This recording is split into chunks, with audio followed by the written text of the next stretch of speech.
Hi, this is a 2013 Hyundai Elantra GT, and I'm going to show how to change the oil in this video. First step is to get the car up on ramps like this so that we can get underneath the car and access where the engine is. And also, be sure and set the parking brake at this point.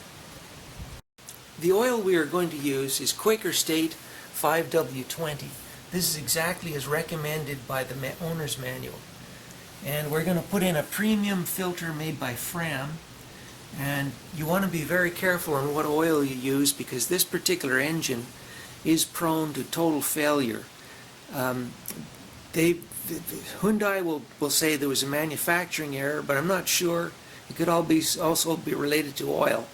And we've already had the short block replaced once on this engine. I don't want to have to do that again. So for this job, to get the oil filter off and the drain plug out, you're going to need a 17mm socket and assorted tools for removing the filter. Every car is a little different, and sometimes they come off easy, and sometimes you may need all of these to get them off. And of course you need a drain pan to catch the oil, and then you're always going to spill something, so make sure you bring a paper towel. So the drain plug is right here, and pretty easy to get to, and then the oil filter is right up here. A little hard to see because it is fairly dark up there.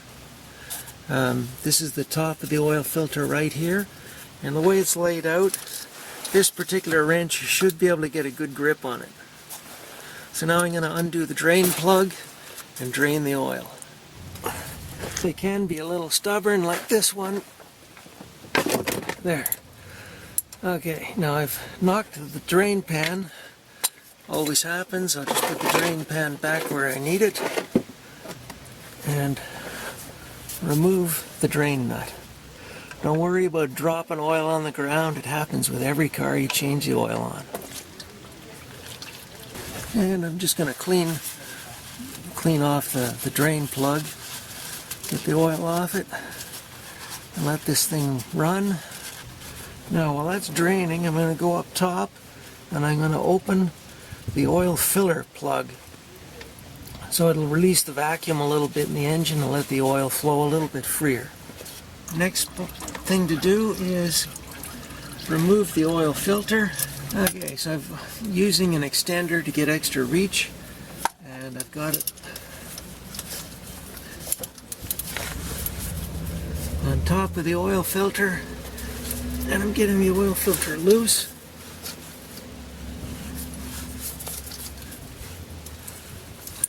And it's coming off slowly. And now I'm going to unscrew it by hand and watch the oil pee out everywhere. Fortunately I had the oil pan in just the right spot. I'll let the oil finish dribbling out a bit before I take it off. So this particular oil pan does have a little stud that fits in the bottom of the oil filter. So once I get the oil filter off, I'm going to place it on that stud, and the oil filter will drain into this drain pan.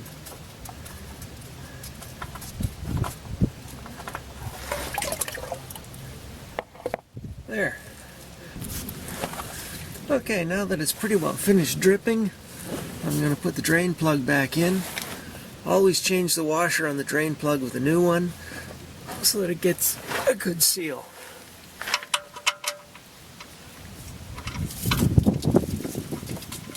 And I'm going to do it finger tight at first.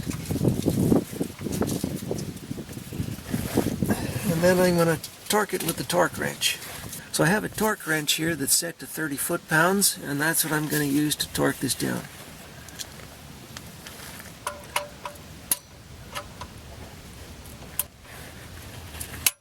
There, 30 foot-pounds torqued down. Next stop is the oil filter. Okay, so I've got the new oil filter here, and what I just did is I primed it with a little bit of oil and rubbed it around on the seal to make sure that it gets a good grip as I tighten it down. And now I'm going to put it on and do it up hand tight. So it's going on good, and then just torque it down by hand. If you use a wrench, you won't be able to get it undone again in the future. And the nice thing about these Fram filters is they do have a non-slip grip on the top. There. And I've got it as tight as I can get it, hand tightened. Okay, now I'm going to put the oil back in. So it calls for 4 liters.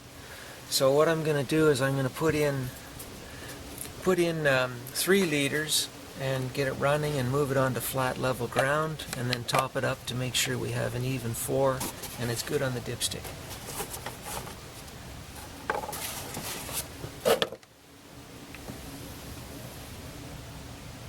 Okay, so we've backed the car down onto the flat area, and I'm going to check the level.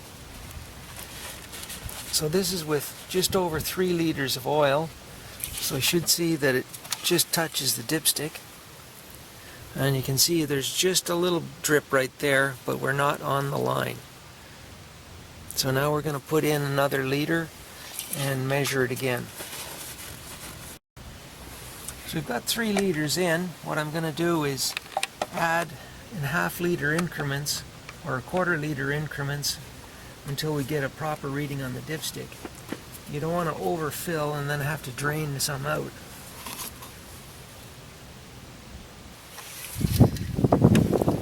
And there we go. So that's good. We're just going to run the engine up one more time and make sure it's up to a level we like, and that's it for the oil change.